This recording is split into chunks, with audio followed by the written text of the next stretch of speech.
Okay, we play this game of If You Only Knew. Right. Something that never fails to make you laugh. When I look at, we were just talking about it in the break, the old clip of you doing the voice of the robot skeleton on my old late night show is hilarious. I don't know, you were in a bad mood, and it was... Oh, I had Were you fun. in a bad mood? Oh, no, I was in a great mood. Well, I don't know. I can't tell with you sometimes. But anyway, the thing was, it was hilarious. It was funny. It was funny. Who's your favorite comic? There's too many to say. Do you mean now or back in the day? Well, let's go back in the day. Well, when I was a kid... What affected you growing up? Marx Brothers, I think. We used to see reruns of the Marx Brothers and Laurel and Hardy on TV, and I loved that, you know. A lot of physical comedy. Yeah. But Laurel and Hardy, I always thought Stan Laurel was a very beautiful screen presence. You know that? You know, I loved all that. I mean, that's what I remember watching as a kid. They made a movie about them. They did. I haven't seen it. Have you seen it? No, I didn't see it. We should go see it. What was your most memorable interview on your show? Again, there was so many. I mean, I always say the Desmond Tutu interview because of who he is, and certainly that's. But there was too many. I talked to too many people. You always tore up the blue cards. I did. Yeah, you never do that. Did you have pre-questioning? Yeah, I mean, they would make the blue cards were real, and I would look at them before the show started. But then when I was talking to them, I think, well, if I look at this, then I'm going to ask a question based on this rather than what I'm hearing. So I just threw them out. So one of your funniest memories of the show is me being the robot. Oh yeah, yeah. What's the biggest risk you ever took? Professionally? Yeah. Or personally, what's the biggest risk? Getting married again. Yeah. Yeah. But it paid off. It paid off. But that was, you know, I was like, oh, I don't know. Well, how long have you been sober?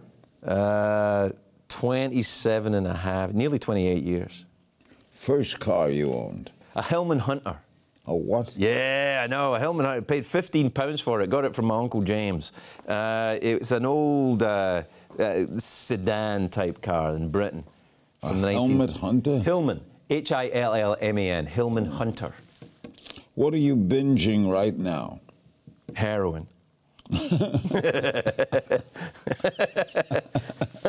I'm feeling really good right now. Yeah. Favorite movie? There's too many. Let's say Night of the Hunter with Robert Mitchum. Oh. You know, that's a great movie. That is a great movie, isn't it? Yeah. Have you seen the Irishman yet? I have seen The Irishman. Good movie. It's a very good movie. Seen Joker? I haven't seen The Joker. You seen The Joker? Oh, yeah. Good movie. A good movie? Maybe when you go and see these movies, maybe you could call me. We could go and see them together. I like to go to movies in the afternoon, too. No, that's the time to go. That's the time to go. The kids aren't there. What's the biggest difference between America and Scotland? Probably size. I think more than size. Size, yeah. America's half the planet. Scotland's about the size of, I don't know. Scotland's about the size. Seattle? No, it's bigger than Seattle, but maybe the size of Idaho or something. Yeah. Maybe Idaho and Montana. I don't know. What was the biggest thing you ever splurged on? Spent the most. Define splurge. Is that some kind of sex thing? Where you spend a lot of money. Oh, spend a lot of money. I bought an airplane once. Really? Yeah. Yeah, I bought an airplane. You fly? Are you a pilot? No, I am a pilot, but this airplane was too big for me even to fly. But I sold it. I bought it and then I sold it. I sold it after. Did you fly around on it? Yeah, for a little while, yeah. But it's kind of, I don't know, I don't feel comfortable with that. I still feel embarrassed about it, actually. Why? I don't know. Conspicuous wealth. It's not cool. You're stuck on a deserted island. What would you like to have with you? My wife and kids, obviously. You better say that. Yeah. Okay, leave it at that. Well, but on the desert island, how much stuff do I get? Do I get electricity? Do I get, No electricity. It's a desert island? You're Tom Hanks.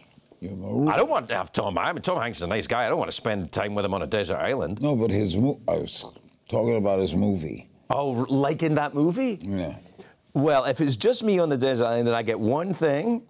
Probably, I don't know, my wife and kids. Something that keeps you up at night.